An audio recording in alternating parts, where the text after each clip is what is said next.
Welcome to Jungala World. In this video, we're going to be covering several different effective techniques so that we can use Puffy Paint to achieve some mind-blowing results. So let's get down to it. Okay, so first things first, we're going to use the compass to lightly draft out the basic layout of the design so we know where we're headed. For our next step, we're going to take the natural glow-in-the-dark paint to lay down the foundation of what is to become the basis of the centerpiece, which is, in this case, a Grateful Dead style skull. Okay, so this next part gets a little bit more technical. We're going to take our black Puffy paint. It has to say Puffy on the bottle. Make sure it doesn't say slick, because if it's puffy, it will allow it to have the proper viscosity for it to hold on to the calligraphy pen. That way we can apply all the features onto the skull and it will look really super tight.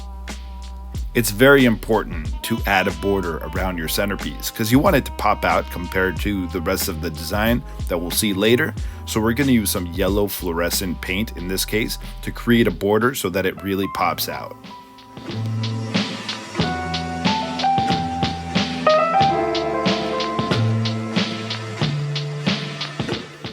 Now it's time to add the foundations of the background design. We're using that same yellow paint and we're going over the lines that we added earlier with the compass.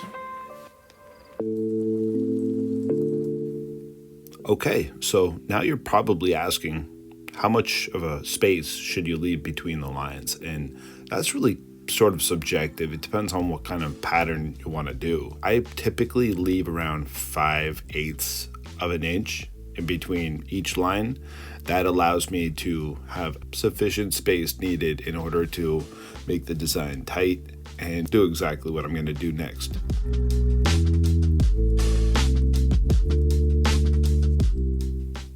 Okay, now we're going to add our dots. This is the basis of each of the individual petals in the pattern design.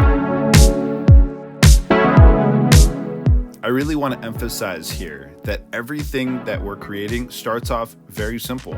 It's easy to see the end result and be perplexed as to how it's created, but everything starts off at an atomic level. This is kind of my philosophy. You start simple and then you add some simple on top of that and then simple on top of that, and then you get a very complex ordered design at the end of the day because you followed the steps in order for it to really come together as a whole.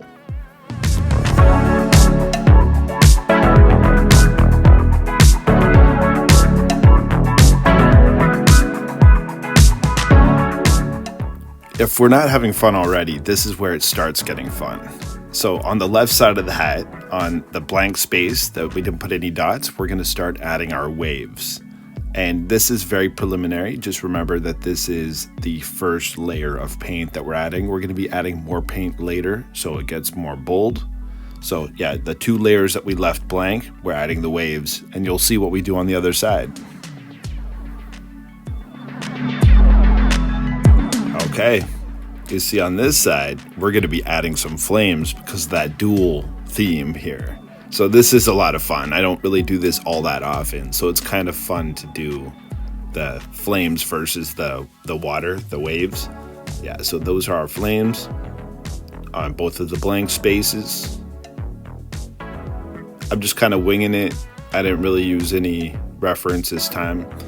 After doing a theme a couple times, you start to kind of get in your head exactly what it is to look like, but don't ever be afraid of using references because you want things to look realistic, and there's no completely original idea.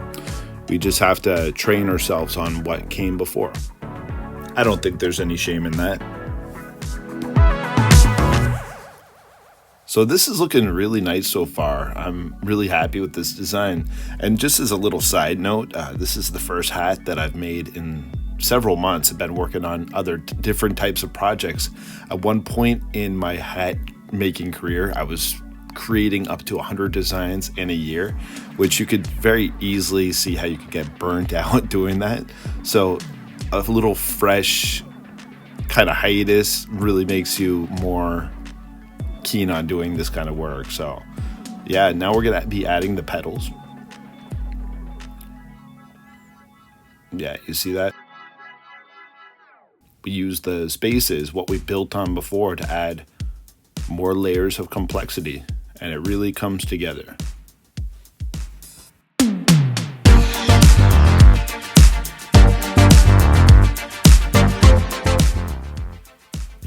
Yeah, so the main theme that I really want to hammer home on in order to achieve the symmetry and the consistency in all things is to start with the simple things and build out from there. Because if you add simple layers of complexity, I know simple and complexity, it sounds like an oxymoron, but really if you add simplicity on top of simplicity on top of simplicity, then you're going to achieve the real complexity in the end of the day. Because complex, from my view, is just many layers of simplicity, and that's really all it is. Because you don't want a chaotic design, you want it to be harmonious. And just because something is complex doesn't mean that it's chaotic. Now for the dreaded centerpiece.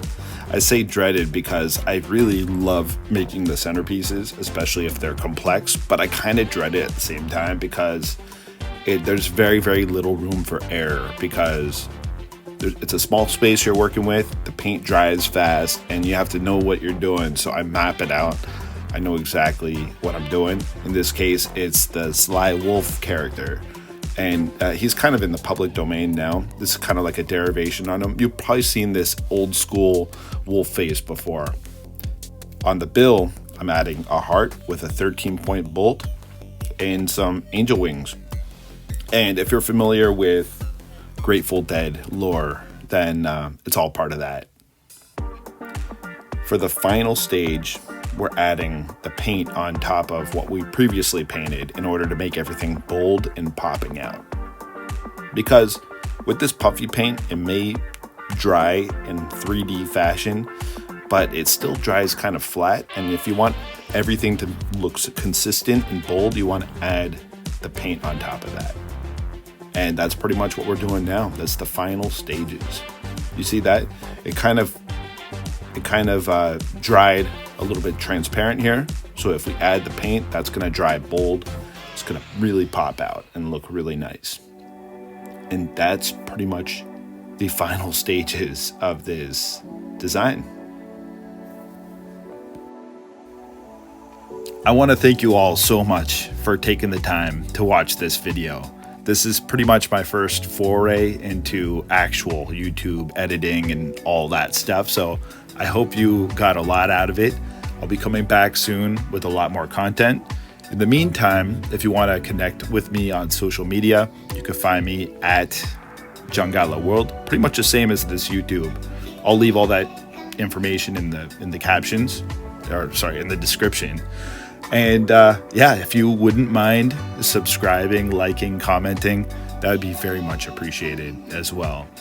But until then, you guys be well and have a great day.